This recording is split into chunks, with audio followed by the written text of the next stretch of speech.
So this is my first Facebook live stream in the longest time, and I felt inspired. Actually, I felt inspired at about 5:30 a.m. this morning because I woke up super early before it got light and opened my curtains hoping to see the sunrise, and fell back asleep again. And then I had a dream that I was making this video, so when I woke up I thought before everyone gets up in the house I would just throw on some clothes and take a little walk. Actually, I wouldn't have been able to see the sunrise because the sky is absolutely white. It's snowing here, you can probably see that, just gently snowing. And yeah, so I felt inspired to make a oh, hello to all you people watching. I'm not going to look at your comments because they're distracting from my train of thought. I really wanted to jump on this morning and make a little video, a kind of message really to all of the naysayers, as I might call you. Basically, all of those of you who, every time I make a post questioning what's going on, there's always a few people that basically verbally attack me. And so, and it's actually quite upsetting for me, and I'm sure it's quite upsetting for you as well, to watch my posts and wake up, Rachel, don't you know there's a deadly virus out there? You know, you're in denying it, you're putting people's lives at risk, all of that kind of stuff. That's the kind of the essence of it. I'm trying to look for a little way to get through here. Actually, hold on. Just bear with me a second. No, that's all. Despite being in the open countryside, there's an awful lot of barbed wire to stop you sort of just walking across the countryside. Got to stick to the footpaths. Let's see if I can find a little footpath sign. Even though I kind of do, I do live here, so I kind of feel it's my part of my part and package of living here that I have the right to ramble, shall we say. Anyway, so I just want to say that my arm's starting to ache. I'm holding this on a selfie stick, and I'm hoping you can hear me because I don't have my microphone today. So yeah, I want to talk to the naysayers and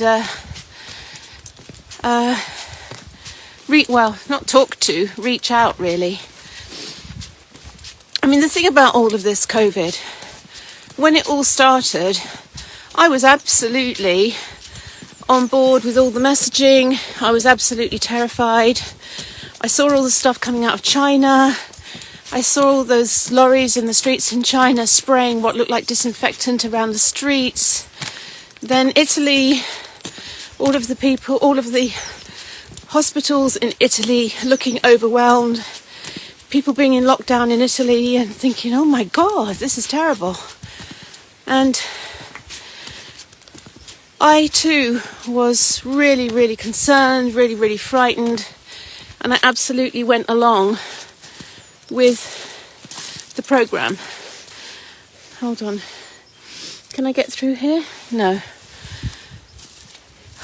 Maybe I'll head back in a second because I don't really want to go into town because it has a different energy. If I walk all the way up to the church and places like that, it has a different energy when you go up into the civilization. Maybe I'll turn round, walk back down to the river. So yes, I too was absolutely terrified, and it was terrifying, wasn't it? All of those images streaming out from places like China, doctors and nurses and medics wearing full hazmat suits, masks, and I remember at the time my son got 2 of the symptoms, and I was really, really terrified that, that my child was going to die. And so I was absolutely with it and totally believing in everything. But then there were some little niggles. And the first niggle which happened was during March, April, when the first lockdown happened, which was about March the 20th, wasn't it? And it kind of lasted for 2 to 3 weeks, that first one, from memory. And the thing that niggled with me was because, I mean, Bakewell was absolutely deserted at that point. I mean, when you went down into Bakewell, there was literally not one single person. Well, just a handful. It was a ghost town. And it's like, oh my God, this is a nightmare. But I tell you the first niggle that got me, and that is because at about that time, I had suffered a kind of vicious attack. And I had to go to the police station. And the curious thing was that inside the police station, it was like nothing existed. There was no distancing. At that time, there were no masks. Do you remember that the World Health Organization and Fauci and people like that were saying, there's no point wearing a mask. Masks don't work.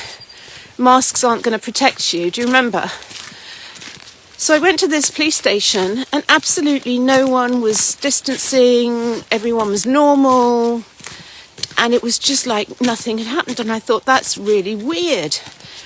And then the second thing that happened was a friend of mine who is much more advanced in things like conspiracy theories.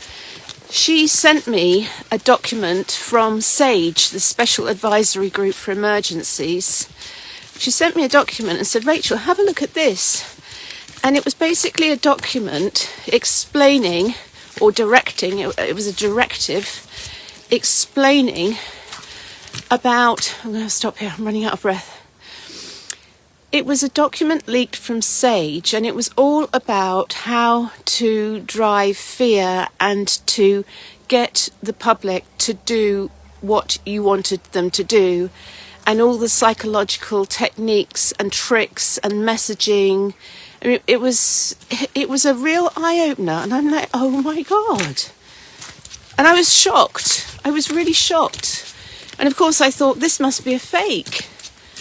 This must be a fake. Someone must have faked this. This can't be true.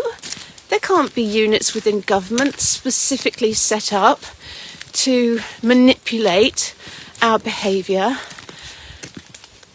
But it's a bit like if you've ever been in a relationship where your partner is cheating on you and you notice some signs that they're cheating on you, and from that moment on you start to pay close attention to where they're going, who they're phoning, when they get text messages at odd times of day, when strange gifts appear, strange new things appear that look like they could be gifts, like new aftershave or new shirts and ties, and you start to kind of get a bit suspicious. I'm sure you've been in a relationship like that. Maybe you haven't. Maybe you've been lucky. I haven't been in a relationship like that for many years, but I remember when I was young, I was in quite a few relationships like that. And then one day, in the relationship, you kind of get to the big reveal, and suddenly your fears are completely confirmed beyond any reasonable doubt, and then you kind of know, and it's shocking, and you're in denial, and you're in anger, and you're in denial, and you're in betrayal. All of those things come up. I'm sure you've had a relationship like that. Maybe you haven't, but I'm sure you have, especially if you're a woman dealing with a sort of alpha male type. And then, of course, when you look back at all of those clues, they all start to make sense. And then you go, oh, God, how could I have been so stupid? How could I have turned a blind eye to that for so long, for so many months? I knew in my heart of hearts, I knew in my intuition there was something deeply wrong, but I just didn't want to believe it. So I really feel that that's a similar kind of situation to where we are. So I started to doubt everything around about... I started to really question things, actually. During the summer, when everything started to be opened up again and everything came out of lockdown, but then suddenly all of the small businesses started to reopen with these crazy plasma screens, people sitting in a little shop behind a plasma screen, perspex screen, wearing a perspex visor with arrows going in and out and ropes. And I just thought, oh my God, what the fuck is going on? I mean, if we truly are frightened of a virus, a perspex screen and a perspex visor isn't going to, I mean, surely that's not going to work, So here we are, very different. Yesterday, I did a YouTube yesterday, which was beautiful blue skies, and you'll see that the river's burst its banks here and the fields have become a bit of a lake. I'm going to head down this way, which is a walker's path, but normally a lot of people come down this way, but actually because it's flooded, there's not many walkers that come up this path. So let's go down this way today. The river's a bit noisy to do a live stream. Oh, we've got 325 people watching, and hello to all of you. Good, happy Saturday morning. And as I said at the beginning, if you missed the beginning, I woke up just before dawn, decided, I'm going to go and do a live stream, then fell back asleep again and had a dream that I did the live stream. So when I woke up again at about 8:30, I thought, I'm just going to pull on some clothes and just come out and do it. So yeah, I just really want to explain the unfolding of the realization for me, the wake-up call. So that was a real wake-up call, and I was actually quite upset at what was going on for small businesses, because I am a business mentor. So, most of my clients are small businesses struggling, challenges with money. I mean, most small businesses struggle anyway without all of this shit going on. So I was really concerned about what was unfolding. And then, of course, this whole thing of masks. Suddenly everyone had to wear masks. And I'm like, well, that's a bit of a turnaround, because back in March, we weren't told. We were told that masks didn't work and that it was not advised. Even the World Health Organization said masks don't work and they're bad for your health. And now we all have to wear masks. So that's really odd. Like, what's changed? So all of these little things were starting to bother me. This little stile here. Can you see it? Little stiles. These sweet, ancient. This must have been here for hundreds of years.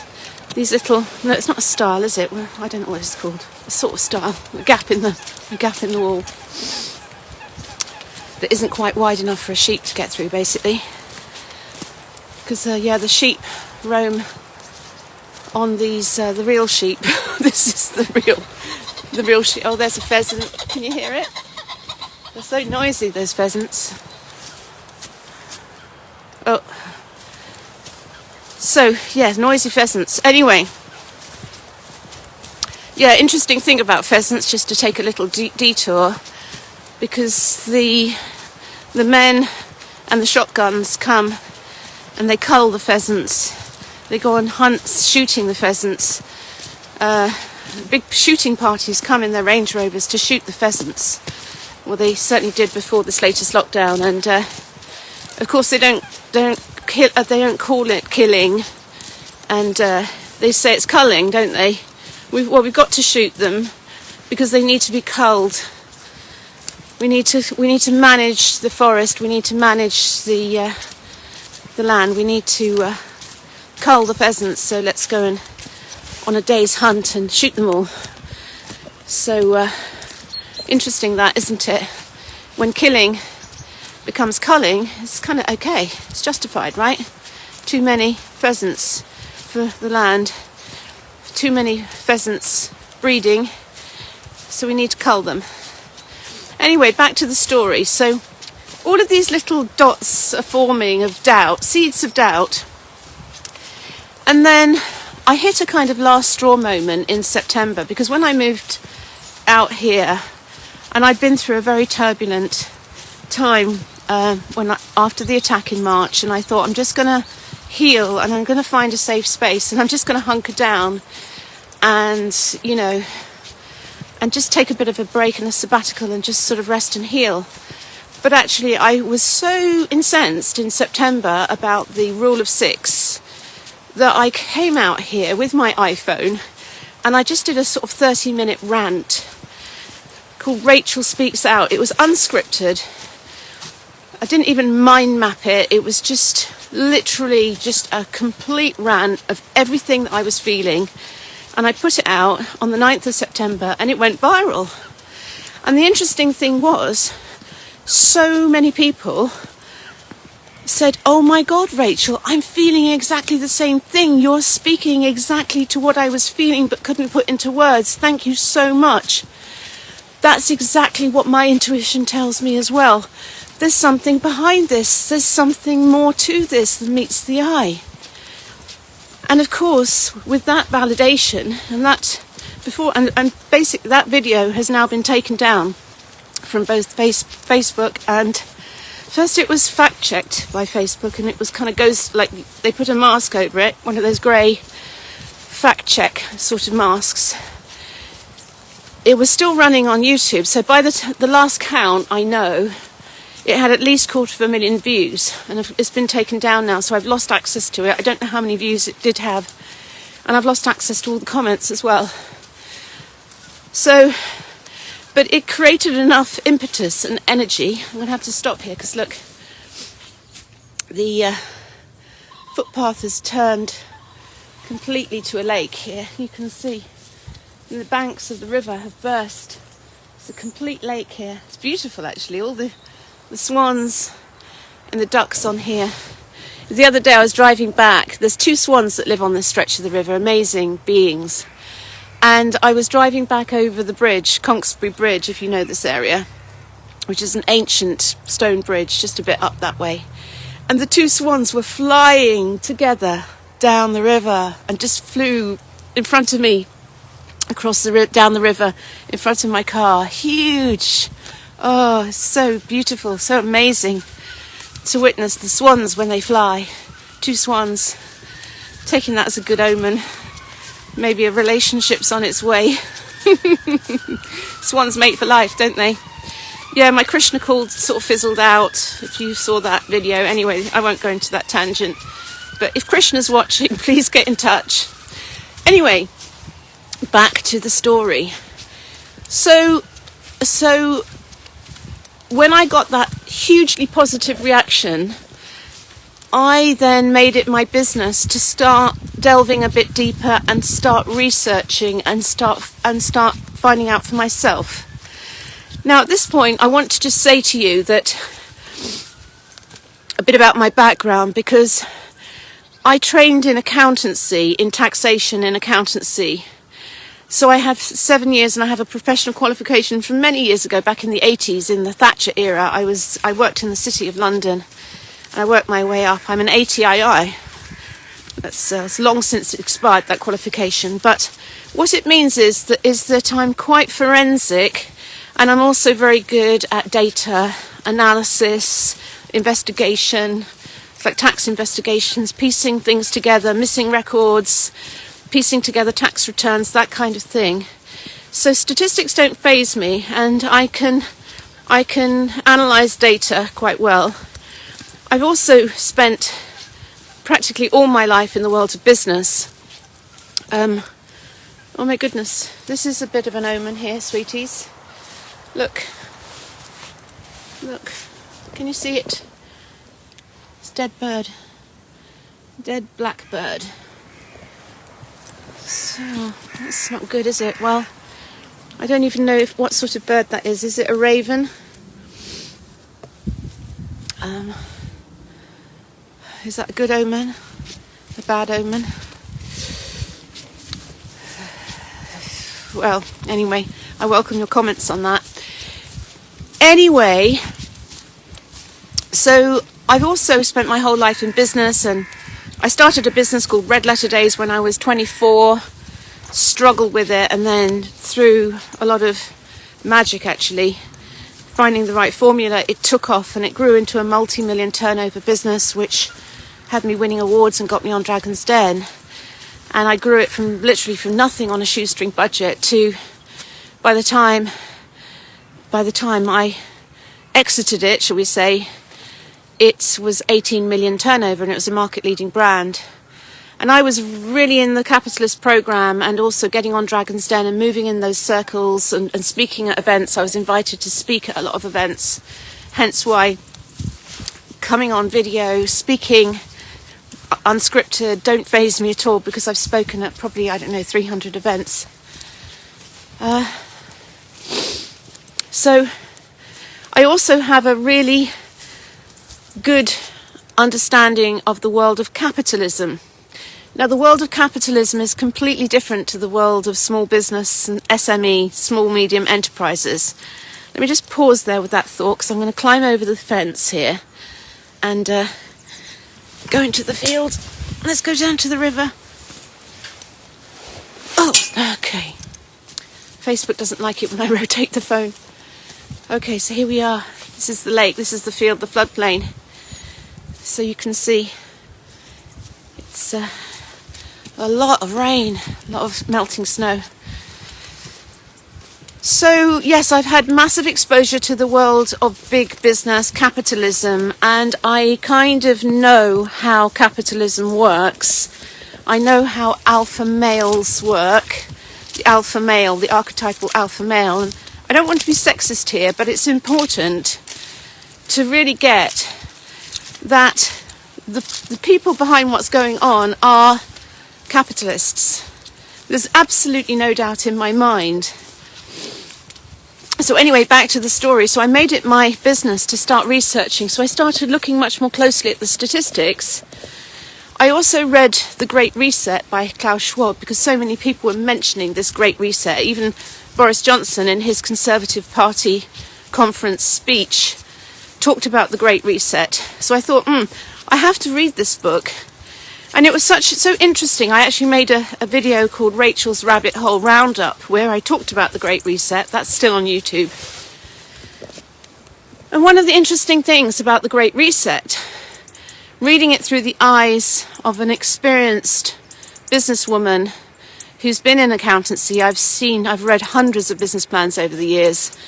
In a client file, when you acquire a new client in accountancy and taxation, well, I used to anyway. I used to read the whole file if it was a fairly recent client, I used to read the whole file from the inception through the business plan, through the unfolding, because I wanted to understand the business and how it unfolded. So I'm quite used to reading business plans. And one of the interesting things about reading The Great Reset is that it reads like a SWOT analysis. And yet there's no action plan, there's no conclusion, there's no recommendation in that book. So when you read that through the eyes of an experienced businesswoman, an experienced accountant, the natural question that you're left with, certainly in my mind, was where's the plan? Where's the recommendation? Where's the suggestion for the solutions to every single area covered in the book, which is a very comprehensive book. And it covers almost every area of human existence on this planet.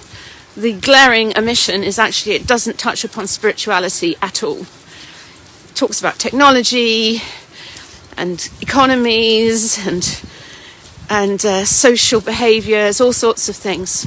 I really recommend you get that book and have a little dip into it. You might not have the tenacity to finish it, but it's well worth just taking a little look. So when I read that book and that's when I really started to realise that the master plan, the recommendations must be in a separate document. And certainly if that was my client, I would be asking, where's the master plan document? It seems to be missing. Could I have sight of it? Could I see what the master strategy is, the strategic plan? Because there always is one in capitalism. There's always a strategic, visionary master plan, an executive directive, And that's what forms the basis of project management, because usually a master plan is divided then into project management, smaller projects which are to implement the master plan, and then you usually put project managers on each of those smaller plans, and then you have a team which implements them. So that was a curious thing for me. Where is this master plan? And then it just, I mean, the other thing I want to mention at this point, and I hope you're bearing with me, and this annoying thing about phones these days is like messages keep popping up, don't they? The other thing to mention about my experience, which I believe, and I don't want to sound like I'm coming from some place of ego or messiah complex here, but the other thing that I feel makes me very sort of not well qualified, but very able to talk about this, is the fact that I've also done many years of shamanic work, trauma healing, and that is all about tuning in. It's all about intuition. It's all about feeling into things, feeling into resonance. Is this resonance? Does this resonate, or is it slightly off? Is someone telling the truth, or are they lying? What's not being said? What's in the space between the words? What's in between the lines? What's behind what we're being told, and what's not being said? So I'm always interested to tune into that. Here we go. I'm just wading across the lake. It's quite shallow here, and you can see, hopefully, that the Facebook doesn't like me rotating the phone, but hopefully you can see that the river is completely bursting its banks and flooding into this field. So I'm very grateful for my shamanic training and for my trauma healing training, because what it means is I drop from mind and trying to work it out with my mind, and I drop into my body and I start to feel into things. As Bruce Lee said, don't think, feel. And that's what he was talking about. It's about having a relationship with the world, which is not just about what you see and what you hear. It's about feeling it, feeling the energy, feeling the vibration. And as part of that, I do spend a lot of my time in nature, coming back to 0 point, praying, stillness. Because from that 0 point, if you tune your instrument to 0 point and you keep coming back to 0 point, and I've experienced that at the heart of doing medicine work, shamanic medicine work, ayahuasca, you get to that place at the heart of the medicine, which is pure love, pure harmonic resonance. It's exquisite, and it's blissful. And so having experienced that center point, it's that 0 point, full connection to source, which you feel in nature, you know. It's the easiest way to get to it. It's just to come out in nature. So the more that you are tuned into that 0 point, the easier it is to feel when things are pulling you off, when things are dissonant, when there's dis-ease in the grid. So I just wanted to add that in, because a lot of this is about intuition. Because people keep saying to me, prove it. You got to prove it. Where's your evidence? But intuition is a big part of this. Feeling into things. Is this truth? Or am I being lied to? So the more that I investigate, I'm going to wrap up now, because I'm rambling. Literally rambling in the fields and rambling in this communication. Let's just stand still, having said that, about just taking it in for a second. So the more that I investigate this, and the more that I discover, and the more I research it, and the more I question, because there's so much about it that doesn't make sense. There's so much about it that doesn't make sense. I mean, a glaring omission at the moment is adverse reactions to the experimental genetic engineering. I won't grace it with the word vaccination because it isn't a vaccination in the way that we know, that we understand vaccinations. This is totally new technology and it's experimental, and it is basically genetic engineering. Why is the government not providing any statistics, feedback, information around adverse reactions to these experimental genetic engineering injections?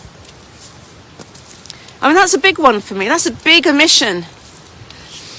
Now, I can understand why they don't want to tell us, because they want everyone to take the vaccination. But that leads to another question. Why on earth would you want to vaccinate the entire population of the world? That's what Bill Gates is saying. And certainly our government wants everyone to be vaccinated to keep everyone safe, because we're not going to be safe until everyone's vaccinated. That doesn't make sense. Does that make sense to you? I mean, this dis-ease, and I'm not denying, I'm not for one second denying that there aren't diseases, there aren't viruses, there aren't flus, there aren't pneumonias, there aren't cancers. I'm not denying that there isn't disease. What I am questioning is the response proportionate to the challenge? I mean, even last night, I'm going to keep going actually, even last night on Radio 4, I was listening closely, and I don't listen often to mainstream media, but I do tune in occasionally because I want to check in on what spelling is being delivered. So even last night on Radio 4, this is drive time, about sort of 5:30 p.m. in Evan Davis's show, so you can probably listen to it back on iPlayer, check my facts. He was interviewing one of the expert scientists who said, he was talking about this new more deadly strain that's more spreadable. And he said, this is what the scientist said, and this is my memory kicking in. He said something along the lines of, to give you an idea, for every 1,000 men in their 60s who get the virus, the normal virus, 10, you would expect 10 of them to die. With the new virus, 13 will die. Now, I don't want to denigrate 10 deaths or 13 deaths, because every death is tragic. But what that means is that if you get the virus and you're a man age 60, 990 of you will survive. And if you get the super deadly strain, 987 of you will survive.